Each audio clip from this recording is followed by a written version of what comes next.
তো এই যে দেখেন বন্ধুরা, বাজার থেকে নিয়ে আসছি মাছ। বাজার থেকে না, আসলে এগুলো হচ্ছে যে পুকুর থেকে ধরা হয়েছে বড়শি দিয়ে।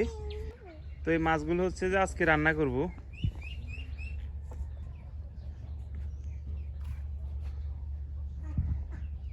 দুইটা মাছ, এগুলো হচ্ছে যে পুকুর থেকে বড়শি দিয়ে ধরা হয়েছে। এই যে দেখেন আমাদের পুকুর থেকে, এই যে এখনো দাগ লাগিয়ে দিয়েছে বড়শির।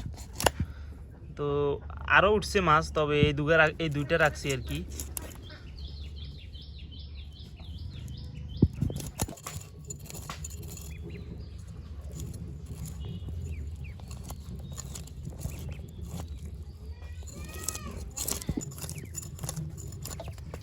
হাঁসগুলো একদমবারে ইলিশ মাছের মতো বড় বড়।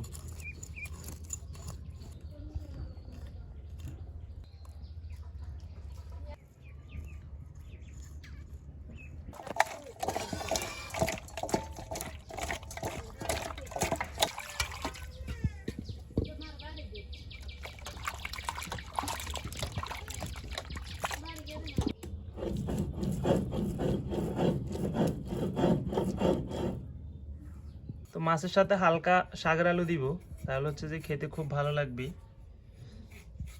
তো এই জন্য শাকের আলুগুলো কুটে নিতেছি।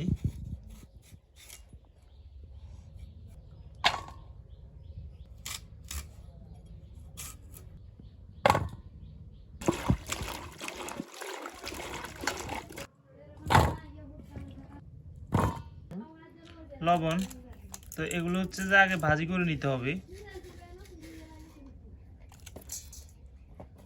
এজন্য ভাজির জন্য যাবতীয় যত কিছু লাগে সবগুলো দিয়ে দিচ্ছি। হলুদের গুঁড়া,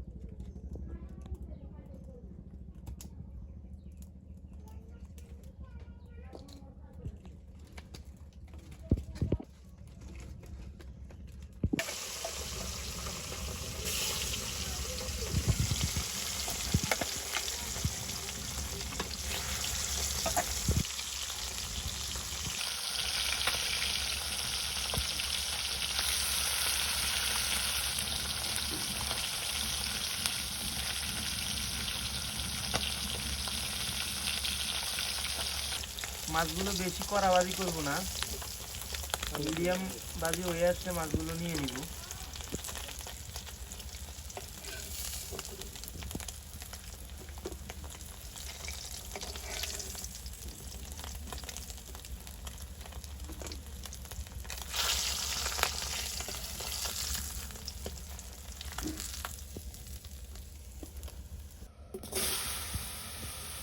তো মাছ ভাজি যে তেলগুলো রয়েছে ওগুলোর উপরে হচ্ছে যে আলুগুলো দিয়ে দিচ্ছি। হলুদের গুঁড়া, আদা বাটা, রসুন বাটা,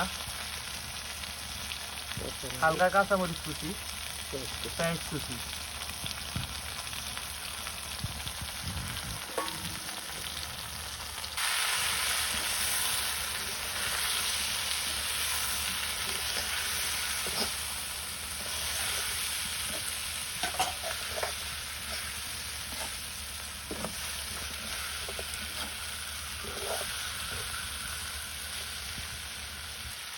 মরিচের গুঁড়া, জল দিয়ে কষা নিব।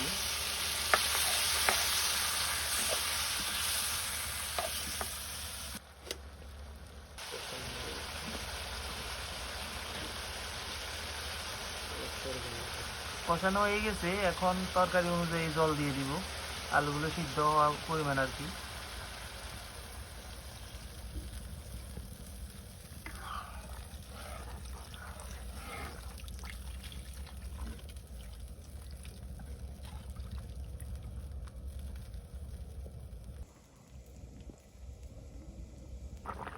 এই যে দেখেন তরকারিগুলো একবারে ফুট দিয়ে গেছে। তো এখন হচ্ছে যে মাছগুলো ভাজি করে রাখছি ওগুলো দিয়ে দিব। শুরুতে দিয়ে দিচ্ছি মাছের মাথা,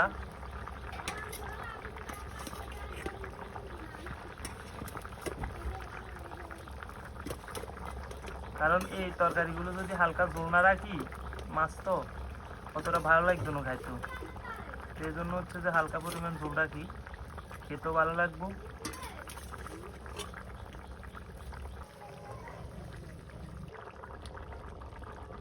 এই যে দেখেন বন্ধুরা, তরকারিটা হয়ে গেছে, কত সুন্দর একটা কালার আসছে, দেখেন কত সুন্দর আর ফ্রেশ। বন্ধুরা খাইতে বসলাম, দেখি তরকারিগুলো কেমন হয়। সামনে আনি দিল, প্রথম ঝোল লই, আর একখান মাছ লই, হালকা একখান আলু লই। এই যে আলু, এগুলো হচ্ছে শাকের আলু। হিজেনি দেখি খুব সুন্দরভাবে হিজে গেছি, খুব সুন্দরভাবে হিজে গেছি। মাছ খাই দেখি।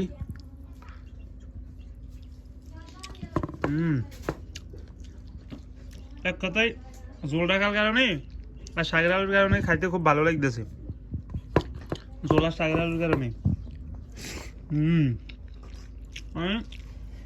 আপনারা চাইলে খাইতে পারেন, এই শাকের আলু দিয়ে রান্না করতে পারেন। এই যে দেখেন, তো খাবেন বাসায়, আমি কিভাবে রান্না করছি, খেতে খুব ভালো লাগলো। সবাই ভালো থাকবেন, মন চাইলে খেতে পারেন এই রেসিপিটা রান্না করে বাসায়। ধন্যবাদ সম্পূর্ণ ভিডিওটি দেখার জন্য।